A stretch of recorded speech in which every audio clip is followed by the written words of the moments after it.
ආයුබෝවන් Union Assurance Circle of Wellbeing වැඩසටහන් මාලාවේ සුවිශේෂී වැඩසටහනක් සමගිනුයි අද දවසේ අපි ඔබ සමග එක්වන්නේ.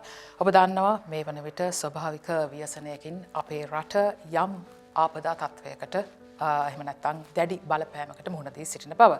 ඉතින් Union Assurance හැමදාමත් මේ වැඩසටහන් මාලාවෙන් කලේ මිනිස්සුන්ගේ ජන ජීවිතයටත් ඒ වගේම ජීවිතවල තියෙන යහ පැවැත්මටත් වැදගත් තොරතුරු රාශියක් ගෙන එන එක. ඉතින් මෙවැනි අවස්ථාවකදී මෙවැනි ආපදා තත්වයකදී අපේ රටේ අපේ ආදරණීයන් වෙනුවෙන් අපි එකට එකතු වෙලා ඔවුන් වෙනුවෙන් යම් යම් දායකත්වයන් කරන්නට ඕනේ. ඉතින් ඔබ දන්නවා Union Assurance කියලා කියන්නේ අපේ රටේ එවැනි දැවැන්ත සමාගමක්. ඉතින් ඒ සමාගම තීරණය කරා අද දවසේදී මේ ජනතාව දැනුවත් කිරීම සඳහා සුවිශේෂී වැඩසටහනක් රැගෙන එන්නට ඕනේ කියලා විශේෂයෙන්ම මේ ආපදා තත්වයෙන් පසු ජන ජීවිතය යථා තත්වයට පත් කිරීම සඳහා අප හැමෝටම එකට එකතු වෙලා කරන්නට වගකීම් කොටසක් තියෙනවා. එතනදී දැනුවත්භාවය තමයි විශේෂ වැදගත්කමක් දරන්නේ. ඉතින් අපගේ මේ සුවිශේෂී වැඩසටහනට සම්පත් දායකත්වය ලබා දෙන්නට අපේ ආරාධනෙන් අද දවසේ අපිත් එක්ක එකතු වෙනවා. සෞඛ්‍ය සේවා අධ්‍යක්ෂ කොළඹ දිස්ත්‍රික්කයේ වෛද්‍ය චන්දන ගජනායක මහතා සහ ප්‍රාදේශීය පරිපාලන මහජන සෞඛ්‍ය පරීක්ෂක ජේ.ඩී. උපුල් ප්‍රියන්ත විජේසූරිය යන මහතුරුන්. ඉතින් ඔබ දෙදෙනාවම බොහොමත්ම ආදරෙන් සහ ගෞරවයෙන් මේ විශේෂ අවස්ථාවේදී අපේ වැඩසටහනට ඔබේ දැනුම එක් කරන්නට උපදේශකත්වය ලබා දෙන්නට පැමිණියාට බොහොමත්ම ස්තුතිවන්ත වෙන වගේම ආදරෙන් පිළිගන්නවා.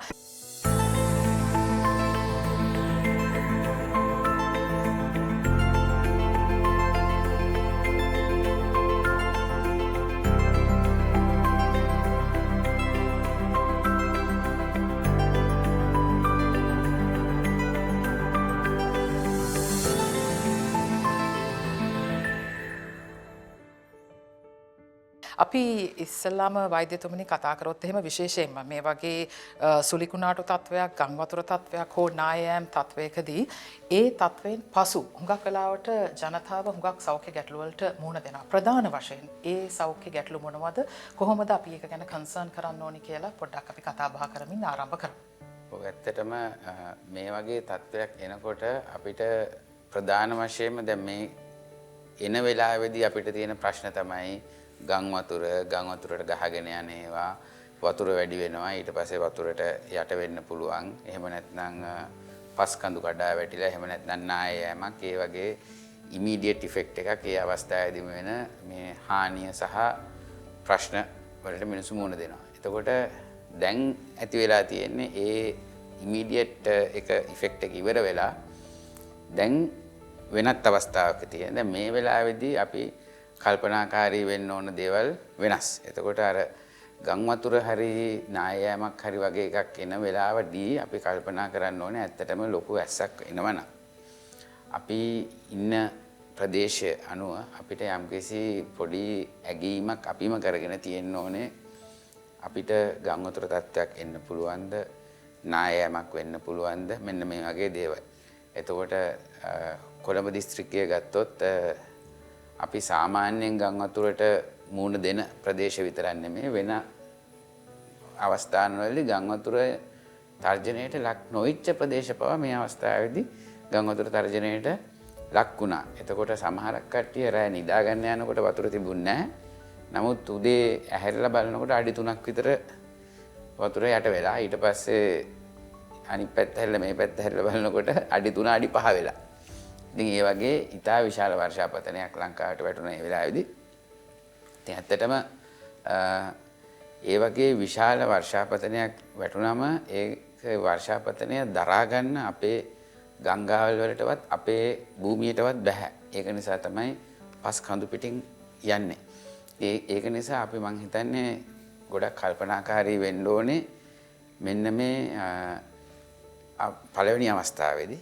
ඒකත් එක්කම ඊළඟට එන අවස්ථාව තමයි සමහරක් කට්ටියට මේකේ තියෙන භයානකම තේරෙන්නේ නැහැ. අපි දකිනවා සමහරක් අය ගම් වතුරේදී උරුපදින්න යනවා. හැම අවුරුද්දෙම ගම් වතුරත් එක්ක සෙල්ලම් කරන්න ගිහිල්ලා අඩුම ගානේ 3-4 දිනක්වත් මේ අවස්ථාව ඊට වඩා වැඩි මං හිතන්නේ ජීවිත හිමි කර ගන්නවා. නමුත් අපි කවදාවත් මේ පාඩම ඉගෙන ගන්න නැහැ. කොච්චර කිව්වත් ගම් වතුර බලන්න ගිහිල්ලා ගම් වතුරේ සෙල්ලම් කරන්න ගිහිල්ලා ජීවිත නැති කර ගන්නවා. ඉතින් මේක ගම් වතුරෙන් වෙච්ච හානියක් නෙමෙයි මේක අපේ තියෙන නොසලකිල්ල නිසා වෙච්ච හානියක්. ඊට පස්සේ එන අවස්ථාව ඊට වඩා වෙනස්. අපිට එන්න පුළුවන් යම් යම් රෝගාබාධ ඒ වගේ ඊට පස්සේ එතනින් පස්සේ ආපහු නැවත පදිංචි වෙලා අපේ නියම අපේ මුල් වාසස්ථානවලට පදිංචියට යනකොට තවත් වෙන වෙන අවස්ථාන්වලදී ඒ අවස්ථාවට ආවේනික වෙච්ච වෙනත් ගැටලු තියෙනවා.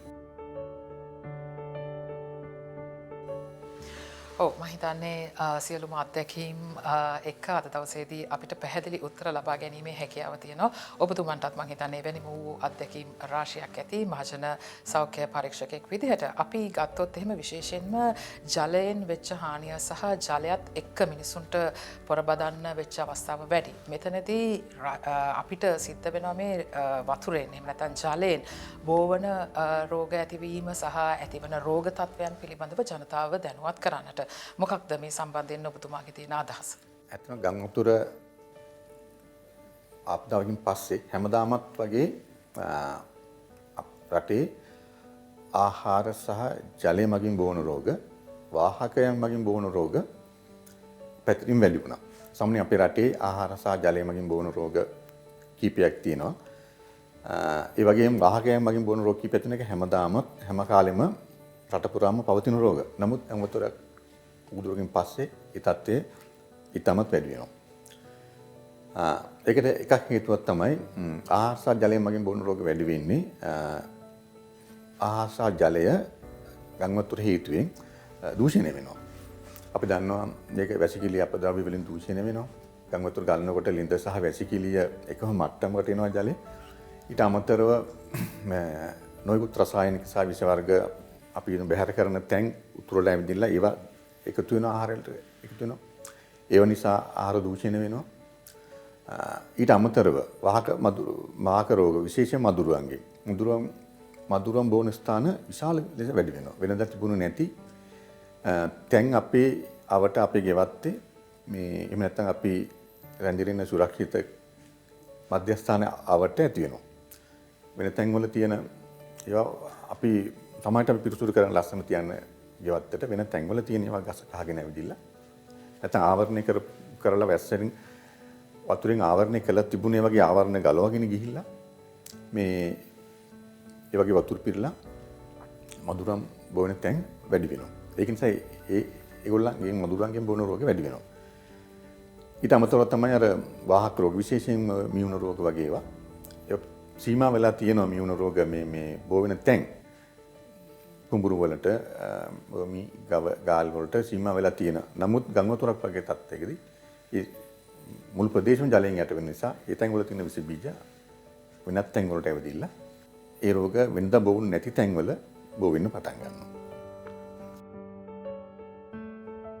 ඔව් වෛද්‍යතුමනි අපි අර පළවෙනි ප්‍රශ්නයේදී ඇතිවිය යුතු පියවර ගණන සහ එවැනි තත්ත්වයන් පිළිබඳව කතා කරා. මේ ප්‍රධාන වශයෙන් සෞඛ්‍ය ගැටලු කිව්වම මේ තත්ත්වයේදී දැන් අපි මුහුණ දෙමින් ඉන්න තත්ත්වයේදී අපි මේ කතා බහ ඇති වෙන තත්ත්වයේදී ඔබතුමන්ලට මතුවලා ඇවිල්ලා තියෙන ප්‍රධාන සෞඛ්‍ය ගැටලු තත්ත්වයන් මොනවද?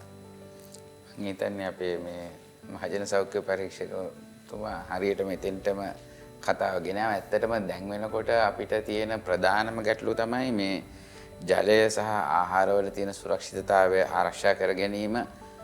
ඒ මගින් ජලයෙන් සහ ආහාර වලින් සිද්ධ වෙන රෝගාබාධයන් අවම කිරීම. ඒ වගේම වාහකයන්ගෙන් එන රෝග, ඒ කියන්නේ ඩෙන්ගි සහ එහෙම නැත්නම් මියුන ලෙප්ටොස්පයිරොසිස් කියලා කියනවා. මේ වගේ රෝගාබාධ හැදෙන එක නවත්ත ගන්න එක.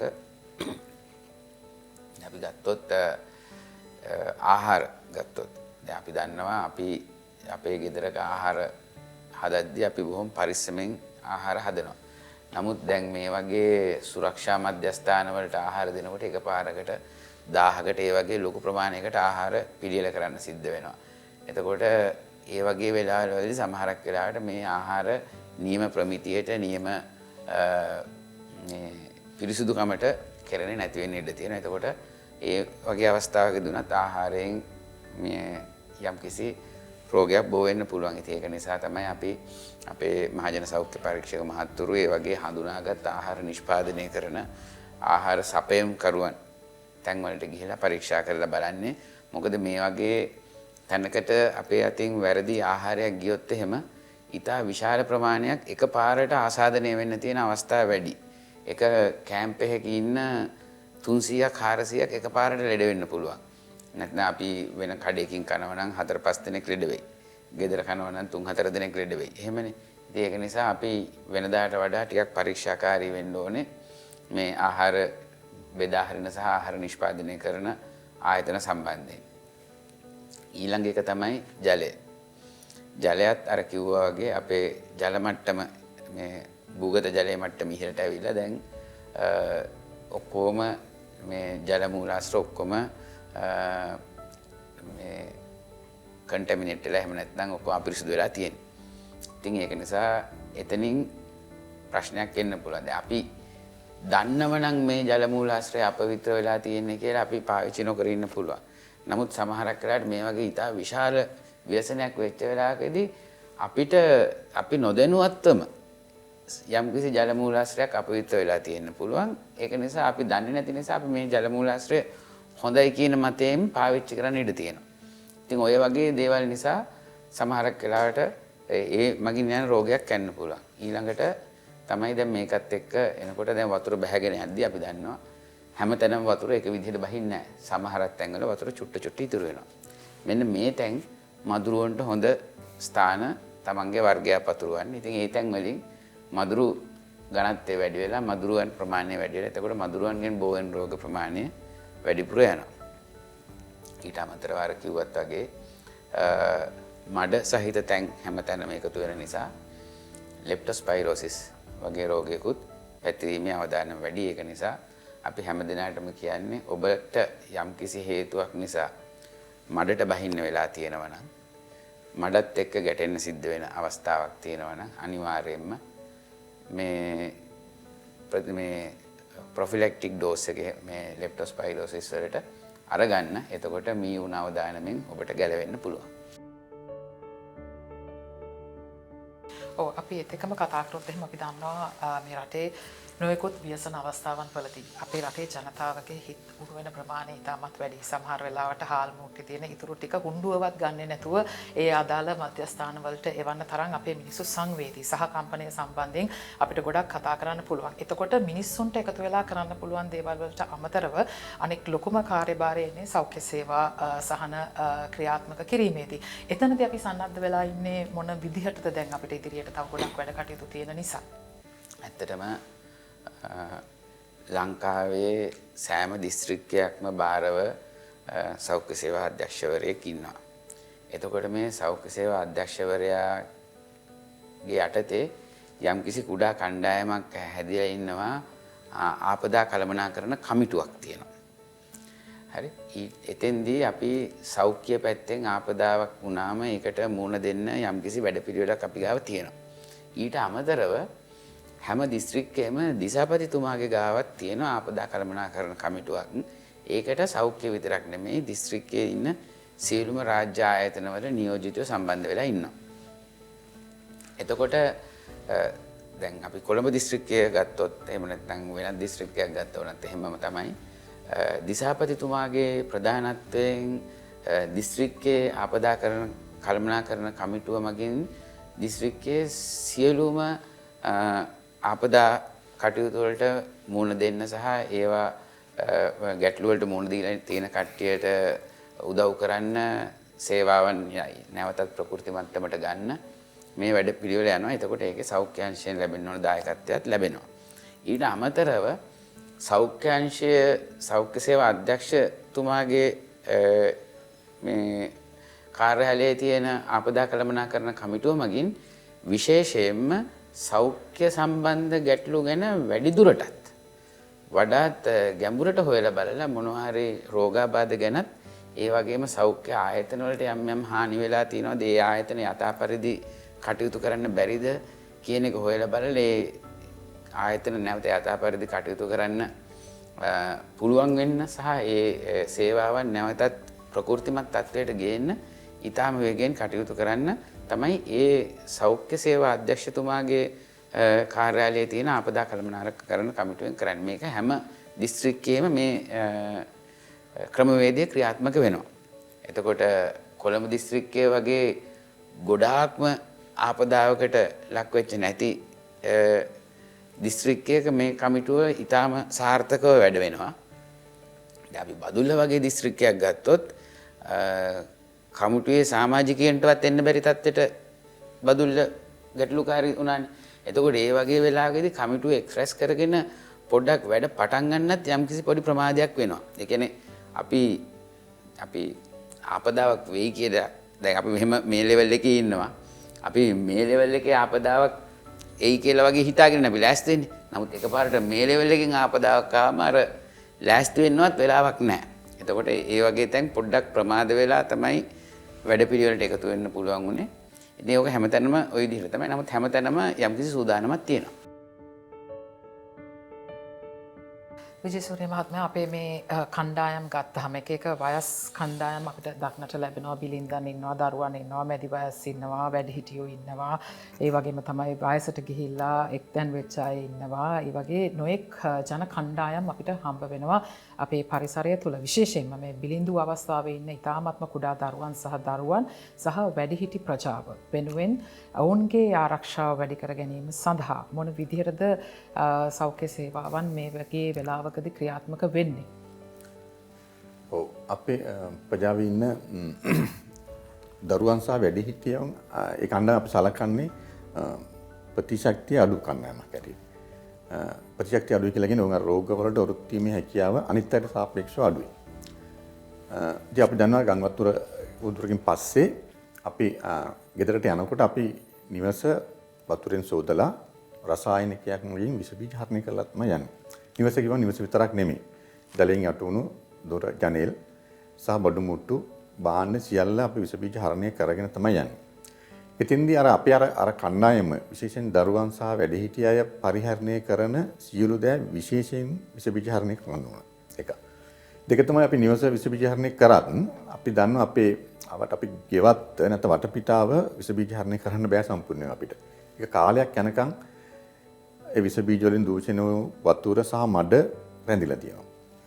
ඉතින් අපි නොයෙකුත් අවශ්‍යතාවයන් වෙනුවෙන් අපේ නිවසින් පිටට අපි සාමාජික එළියට යනකොට අපි පුළුවන් තරම් උත්සාහ ගන්න ඕන අර දරුවෝ සහ වැඩිහිටි අය නිවස තුල තියාගන්න. අනිත් අය මම හිතන්නේ එළියට යවන්න. මම එහෙම අදහස් කරා විස බීජ වලට අර කණ්ඩායම ගැටෙන්න ඒක අඩු කරන්න අපි උත්සාහ කරන්න ඕන. ඊළඟට අර විශේෂ අර පොඩි දරුවන්ට ලෙඩ රෝග වෙන්න පුළුවන් තව එක ක්‍රමයක් තමයි අපි එහෙම ආරක්ෂා කරත් ඔවුන්ගේ ආහාර වලින්. මොකද ගංවතුර වැනි උදුරක් අවසන් වුණාට පස්සේ වටේම තෙත නිසා සහ කාබනික ද්‍රව්‍ය වලින් පිරලා තියෙන නිසා මැස්සන් බෝවීම ඉතාමත්ම වැඩියෙන් සිද්ධ වෙනවා. ගංවතුර වුණ ගාම අවුගත් ගොඩක් තදින් වැටෙනවා. එතකොට මැස්සෝ බෝවීම වේගවත් වෙනවා. ඒක නිසා එක තමයි අපි ආවට මැස්සන් බෝවිය හැකි කියලා හිතන තැන් අපි අයින් කරන්න ඕන සහ දරුවන්ගේ ආහාර විශේෂයෙන් මැස්සන්ගෙන් ආරක්ෂා කරන්න ඕන. අපි දන්නවා අපි වැඩිහිටියන්ගෙන් බහුතරයක් කුමන හෝ බොග නොවන රෝගයකින් පෙළෙනවා. ඒක සමහර විට දියවැඩියාව වෙන්න පුළුවන්, අධික රුධිර පීඩන වෙන්න පුළුවන්, කොලෙස්ටරෝල් රුධිර කොලෙස්ටරෝල් වැඩි වීම නිසා වෙන්න පුළුවන්. ඉතින් ඔවුන්ගේ ගංවතුර උදුර එනවත් එක්කම අපි දැකපු දේවල් තමයි ওই සුරක්ෂිත මධ්‍යස්ථාන වල ඉන්න වැඩිහිටියන්ගෙන් බහුතරයක් ඒ බෙහෙත් අතහැරලා තමයි ආවේ. මොකද ඒව ගන්න උන්ට වෙලාවක් තිබුණ නිසා මතක් වෙන්නේ නැහැ. ඒක නිසා ඊටමත්ම අර ඉක්මනින් ඒ කඳුරු වලට අපි වෛද්‍යවරු පැමිණෙනවා සෞඛ්‍ය සායන පවතන. ඒ අවස්ථාවේදී විශේෂයෙන් ඔවුන්ගේ බෝනෝන රෝග වලදී ඔවුන් අතහැරලා දාලා ඖෂධ ලබා දෙන්න ඕන. ඒක විශේෂයෙන් ඒක සලකලා බලන්න දෙන්න. ඒගොල්ලන් දෙන්න ඕන. මොකද මගේ ඒගොල්ලන් අපි සලකනවා අනිත් අයට සාපේක්ෂව ප්‍රතිශක්ති කරන අඩු කණ්ඩායමක් හැටියට. ඒක නිසා විශේෂයෙන් ඒ දොගොල්ල ලබන ආහාර සහ ජලය වගේම ජීවත් වෙන පරිසරය අනිත් අයට සාපේක්ෂව විස බීජ වලට නොගැටෙන්න විශේෂයෙන් සුරක්ෂිත කරන්න වග බලා ගන්න ඕන. මොකද උන් ඊටම අනිත් අයට වඩා ලේසියෙන් රෝගවාද වලට ගොදුරු වෙන්න පුළුවන් නිසා. අපි මේ කතා කරන හැම දෙයකටම බෙහෙතක් කරන්න පුළුවන්. වෛද්‍යවරයෙකුට එහෙම නැත්නම් හෙදියකට ගිහිල්ලා බලන්න පුළුවන්. මේ වෙලාවේ මෙවැනි ව්‍යසන තත්වයකදී මිනිස්සු මුහුණ දෙන අනෙක් විශාලතම ගැටලුව තමයි මානසික ආතතිය සහ මානසික ගැටලු සහ ඒ පීඩන තත්වය. ජීවිත කාලයක් පුරාවට හරි හම්බ කරපු දේවල් ගහගෙන යනවා. කඩාගෙන වැටෙනවා. හම්බ කරපු ලීස් දාලා ලෝන් දාලා ගත්ත ඉතාමත් වටිනා වාහන බලාගෙන ඉඳද්දි වතුරේ ගහගෙන යනවා.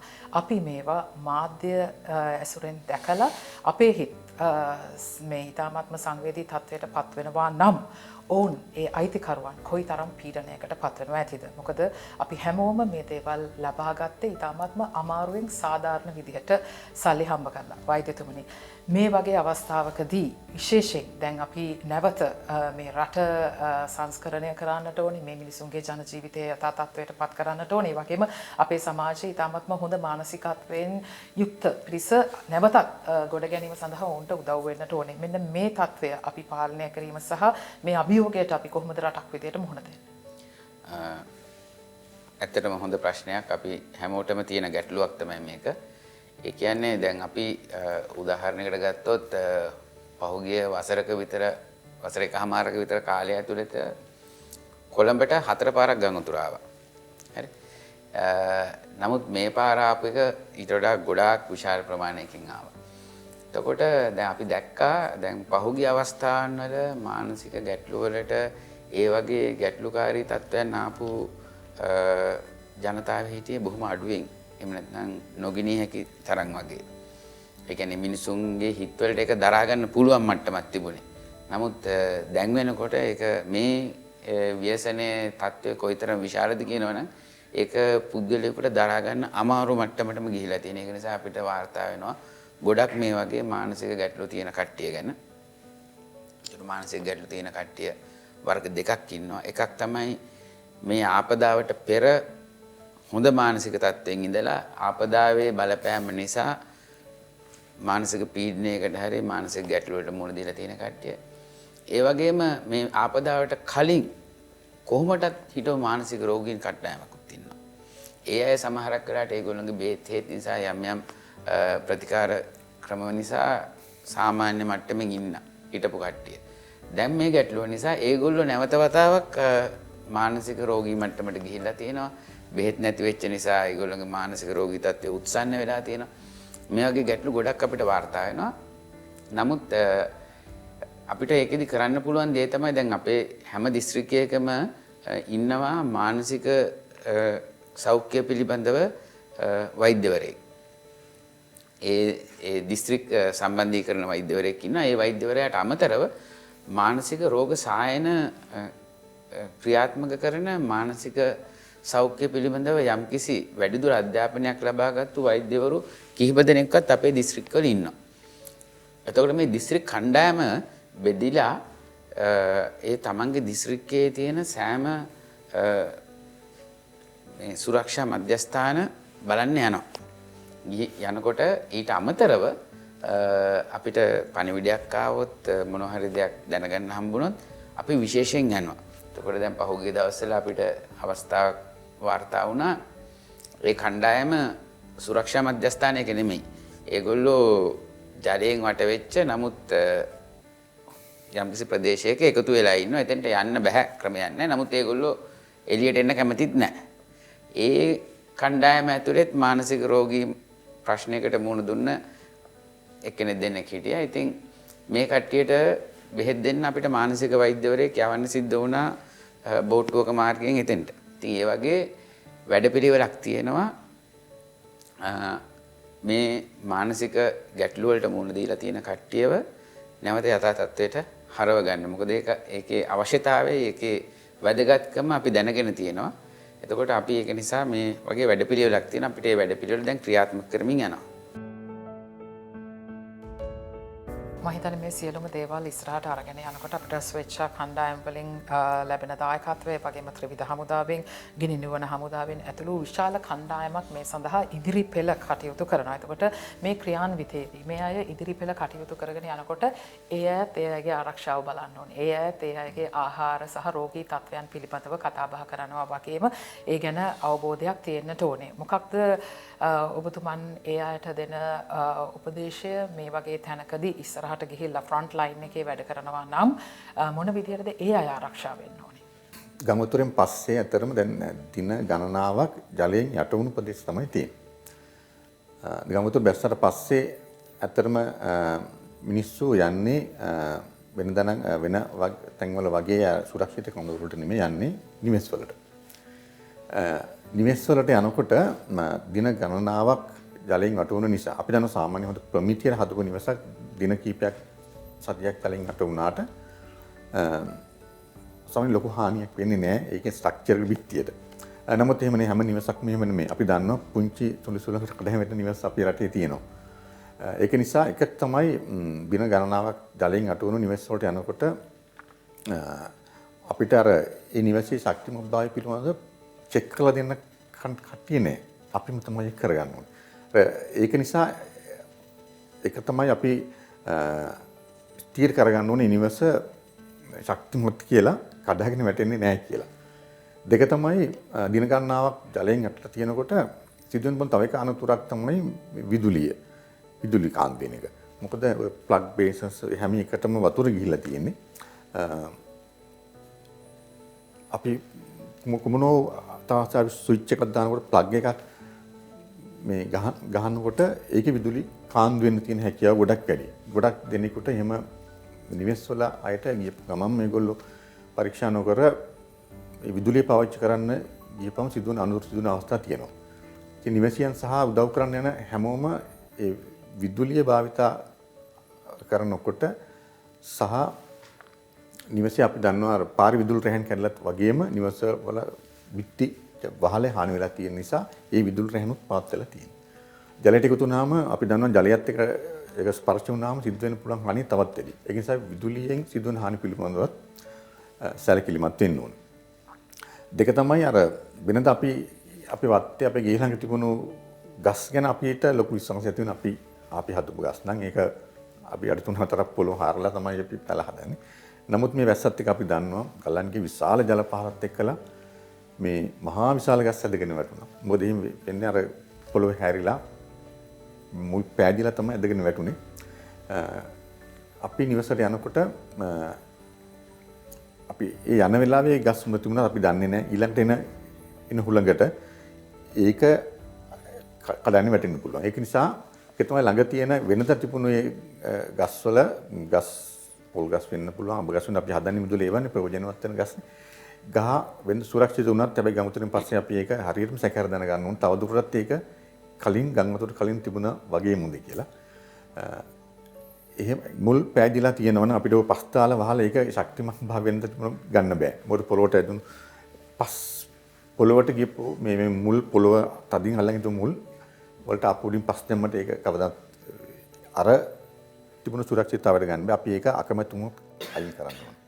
ඒ නිසා අපි ඒවා පිළිබඳවත් සැලකිලිමත් වෙන්න ඕන. ඊළඟ කාලේ තමයි අර ගම්වතුර නොතිබුණා. අපේ රටේ සිදුවන අනතුරු වලින් අර මාර්ග අනතුරු හැරුණකොට ඊළඟට වැඩිම අනතුරු හැටි සලකන ගෘහස්ත අනතුරු හෝම් ඇක්සිඩන්ට් කියනවා. ඒ ගම්වතුර නොතිබුණ කාලේදී තමයි. ඉතින් ගම්වතුර ඉවරනා ගියාට පස්සේ ඒ සිද්ධ වෙන්න පුළුවන් අනතුරු ඊට වඩා වැඩි. එකක් තමයි අපි දන්නවා මේ ගේ ඇතුලේ මඩ තට්ටු තියෙන්නේ. ලිස්සලා වැටෙනවා. ඊළඟට අපි ඒක මේ විස බීජ හරණය කරනවා. අපි රසායනික යොදනවා. ඒවත් අපි දන්නවා ලිස්සලා යනවා තියෙන්නේ.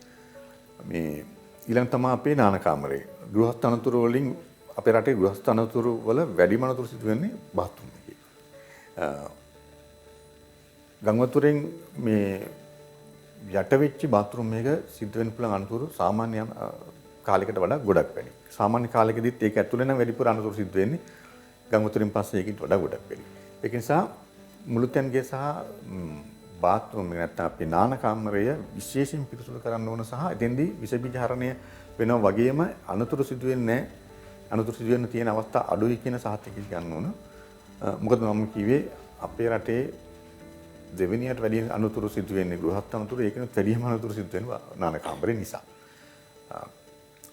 ඒක නිසා මම හිතන්නේ උදව් කරන්න යන පුද්ගලයෝ සහ නිවසේට අලුතෙන් ආපහු නැවත පදිංචියට යන කට්ටිය විදුලිය සහ ආපු මඩ අපි විස බීජ හරණයට ගත්ත රසායනික ද්‍රව්‍ය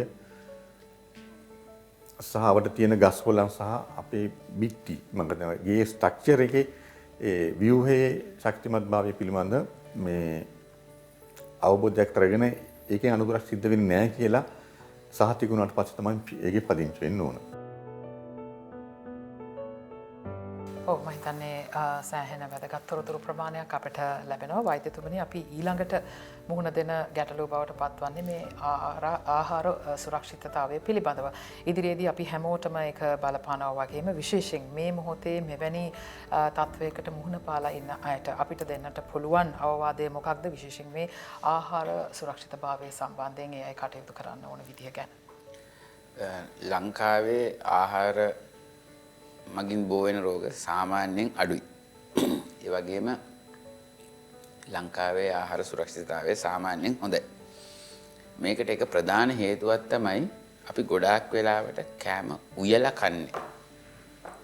උයලා කන නිසා අර රත් වෙද්දී මොනවා හරි විස බීජයක් වගේ දෙයක් තිබුණොත් ඒක මැරෙන්න තියෙන අවස්ථාව ඊටාම වැඩි. ඉතින් ඒක නිසා මේ වගේ තත්වයකට පස්සේ අපි වැඩිපුර ආහාරයට ගන්න ඕනේ ඒ වගේ උයලා රත් වෙලා ඒ වගේ ගන්න කෑම වර්ග අමුයෙන් ගන්න ආහාර වර්ග වල අවදානම් ගතිය වැඩි. ඒ වගේම තමයි මේ වගේ කාලයකදී අපිට ටික කාලයක් යනකල් අලුත් පළතුරු අලුත් එළවලු වගේ දේවල් හොයාගන්න ටිකක් අමාරුයි.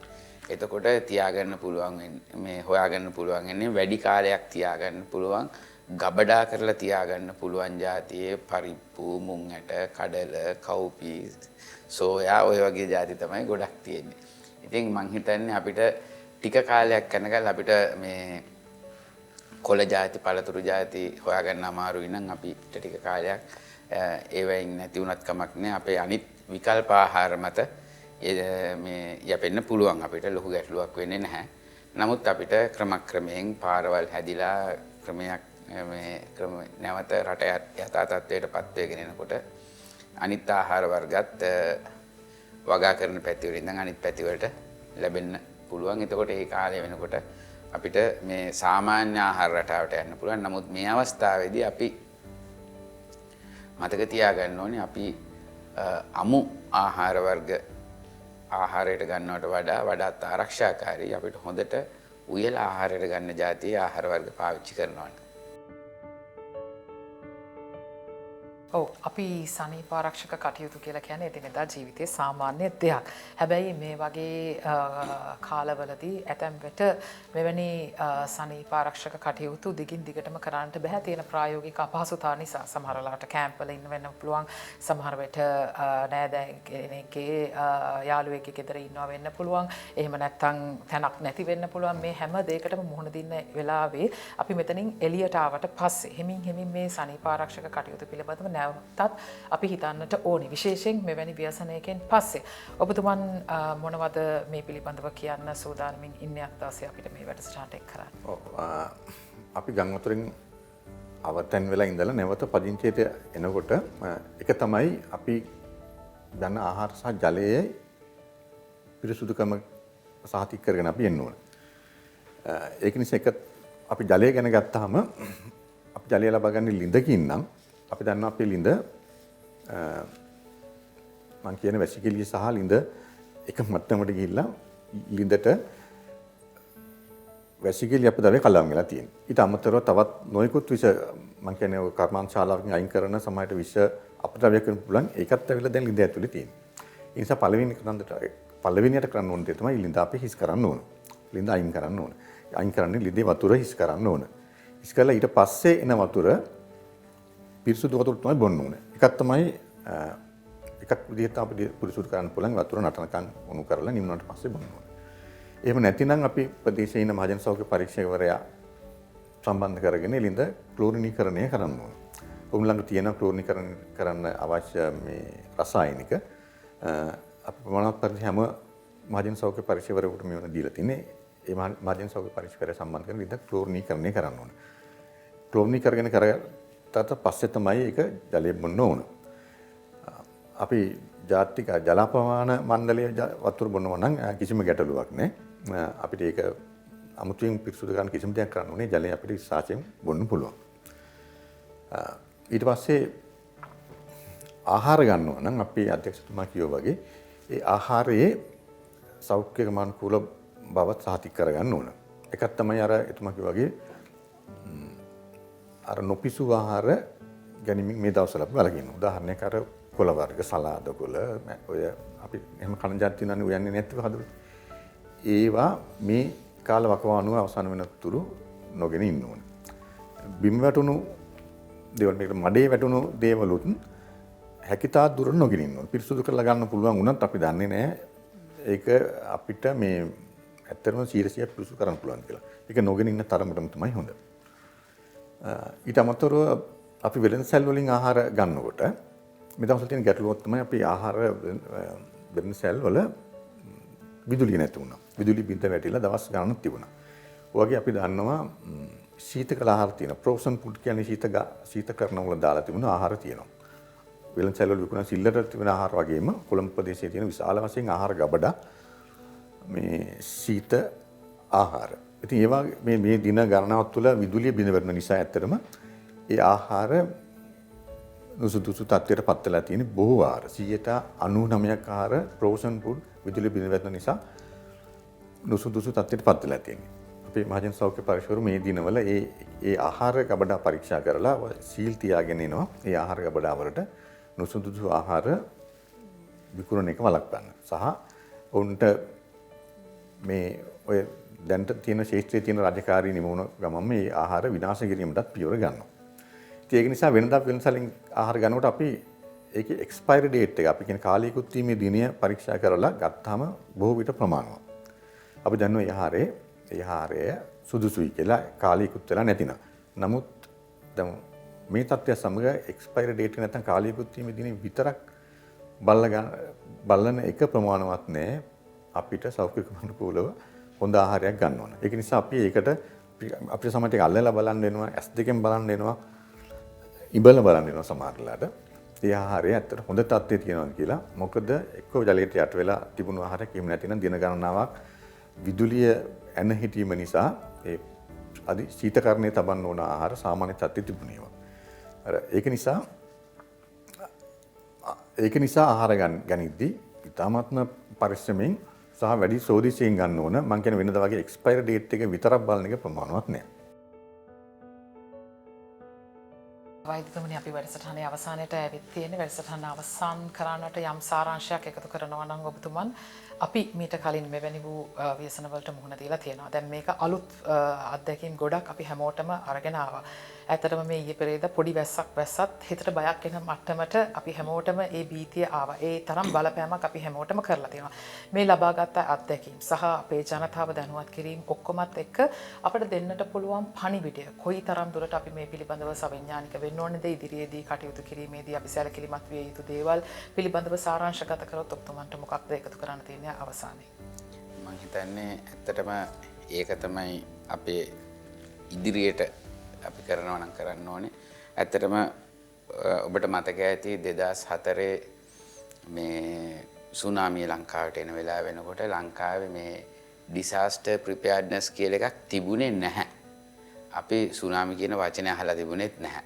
ඉතින් ඒ වගේ තත්ත්වයක් තිබුණා. ඉතින් ඒ වගේ මේකත් අලුත්ම තත්ත්වයක්. ඒ කියන්නේ මාස ගානක් වහින වැස්ස එක දවසෙන් වැටුනම මොකද්ද වෙන්නේ කියන එක.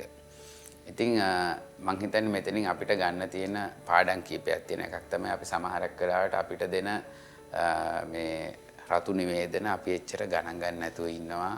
නමුත් මං හිතන්නේ අපි දැන් ඒ ගැන පොඩ්ඩක් වැඩිපුර වටිනාකමක් දීලා ඒක ටිකක් බැරෑරුම කල්පනා කරන්න ඕනේ.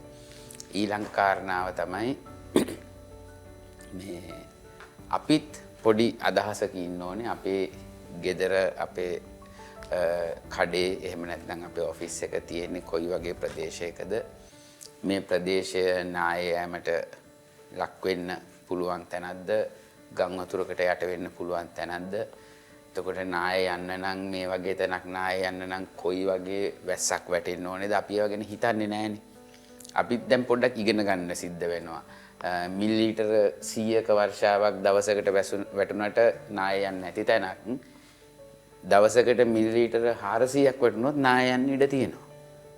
හරි.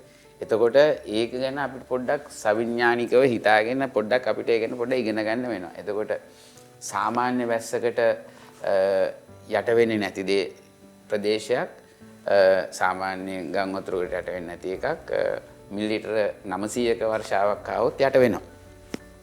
එතකොට ගිය සතියේ අපි දැක්කා මේ මිනින්දොරු දෙපාර්තමේන්තුවෙන් පෙන්නුම් කරා 2017 ගම් වතුරදී යට වෙච්ච ප්‍රදේශයි 2025 ගම් වතුරෙන් යට වෙච්ච ප්‍රදේශයි කොළඹ දිස්ත්‍රික්කය ඇතුලේ සමපාත කරලා. එතකොට අපි ඒකෙදි දැක්කා 2017ට වඩා 2025 ගම් වතුර ගොඩක් වැඩි. අර කලින් වතාවේ ගම් වතුරට යට වෙච්ච ප්‍රදේශෙම මේ එක්ස්පෑන්ඩ් වෙලා නෙමෙයි මේ වතාවේ. අලුත් තැනුත් යට වෙලා. වෙනස් තැන් යට වෙලා. ඉතින් ඒ වගේ දෙයක් වෙන්න පුළුවන්. ඉතින් ඒක ගැන අපි පොඩ්ඩක් අවධානයෙන් අවබෝධයෙන් ඉන්න ඕනේ. ඒක ඊටම වැදගත්. මින් ඉදිරියට මේ වගේ දෙයකට මුහුණ දෙන්න. අනිත් එක තමයි අපි දැන්වත් හිතට ගන්න ඕනේ මේ වතුරත් එක්ක ඕනේ නැති විදිහේ සෙල්ලම් කරන්නේ නැතුව ඉන්න. ගම් වතුරකට ඇවිල්ලා ගහගෙන යනවා වගේ නෙමෙයි ගම් වතුරත් එක්ක සෙල්ලම් කරන්න ගිහිල්ලා ගහගෙන යන එක. ඒක අනිවාර්යයෙන්ම වැළැක්විය හැකිව තිබූ අවාසනාවන්ත සිද්ධියක්. ඉතින් ඒක අපිට වළක්ව ගන්න ඕනේ. අපි වඩාත් වගකීම් සහගතව වැඩ කරන්න ඕනේ. මොකද අපි ගන්න තීරණ මත අපේ විතරක් නෙමෙයි අපේ ආදරණීයන් සියලු දෙනාගේම ජීවිතවලට ඒ තීරණ බලපානවා. ඉතින් ඒක නිසා අපි දැන් මේ අවස්ථාවෙන් අපිට ගොඩට එන්න පුළුවන්. ඒක ගැටලුවක් වෙන්න එකක් නැහැ කියලා මම විශ්වාස කරනවා. ඒ වගේම නමුත් මේ අපි ඉගෙනගත්තු දේවල් එකතු කරගෙන මින් ඉදිරියට මේ වගේ ව්‍යසනයක් ආවොත් අපිට මීට වඩා හොඳට මේකට මුහුණ දෙන්න අපි සූදානම් වෙලා ඉන්න ඕනේ.